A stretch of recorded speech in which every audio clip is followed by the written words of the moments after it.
After years of playing it safe, Samsung is finally shaking things up with the S26 Ultra. We've got fresh info, and it looks like they're finally fixing a camera system they've ignored for way too long. Alright, let's break it down. Smartphones are getting thinner every year. That's no surprise. Samsung has already shaved off a few millimeters from their Ultra phones over the past few years. But here's the catch. Going slim brings two big problems. Right now, the Z Fold 7 is expected to be one of Samsung's thinnest foldables ever with a top-tier camera sensor, but when you look at the camera bump, it's thicker than the phone itself. That right there is problem number one. Samsung knows this, and that's why they're working on two big camera upgrades for the S26 Ultra. Samsung has been using the 200-megapixel ISOCELL HP2 sensor for a while now. It's powered many of their top-end phones, but the S26 Ultra is getting something brand new. A next-gen sensor built using advanced inkjet tech to make the camera slimmer. Not sure what inkjet tech means. Here's how it works. Smartphone cameras have multiple layers of lenses stacked on top of each other. Between these layers, there are thick plastic films that help stop light from bouncing around. That's how we get sharper, cleaner shots. But those plastic layers also make the camera thicker and give you that chunky bump on the back. Now, here's where Samsung's upgrade comes in. Instead of using those thick plastic films, they're using a super thin coating, printed with inkjet technology right between the lenses. That means the whole camera module becomes slimmer, lighter, and cleaner, but still keeps that great image quality. The second big upgrade in the S26 Ultra's main camera is that Samsung is bringing back variable aperture. If that rings a bell, it's because Samsung tried this before, way back on the Galaxy S9 Plus. But back then, it was pretty basic, with just two fixed levels. Now we're talking about real range, just like the Xiaomi 14 Ultra, which can shift the focal length from 1.63 to 4.0, and Samsung's expected to pull off something similar. A lower number means a wider aperture, which means better low-light photos and more natural background blur.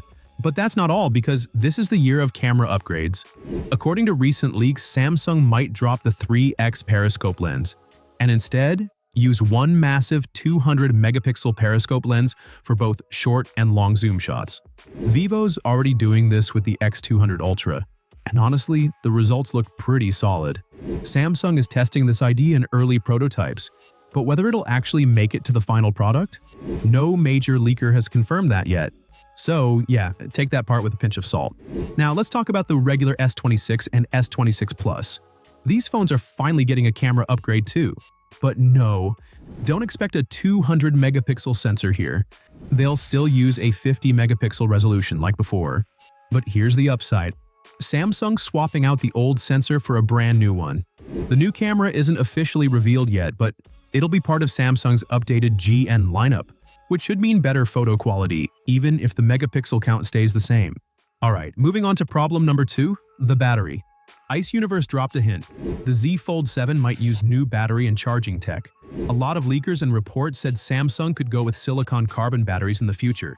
But a report from South Korea says, nope, that's not happening. They're using a new kind of battery design called SUS-CAN. Now, that might sound fancy, but here's what it really means. Instead of using plastic like in most regular batteries, this one uses stainless steel, a much stronger and cooler material. And using stainless steel packs more energy into the same space. That means it can get more power capacity without making the battery bigger. It also helps the battery stay cooler, even when you're charging fast or using the phone a lot. And it also prevents the battery from swelling, which can damage phones over time. So yeah, it's a pretty smart and tested upgrade.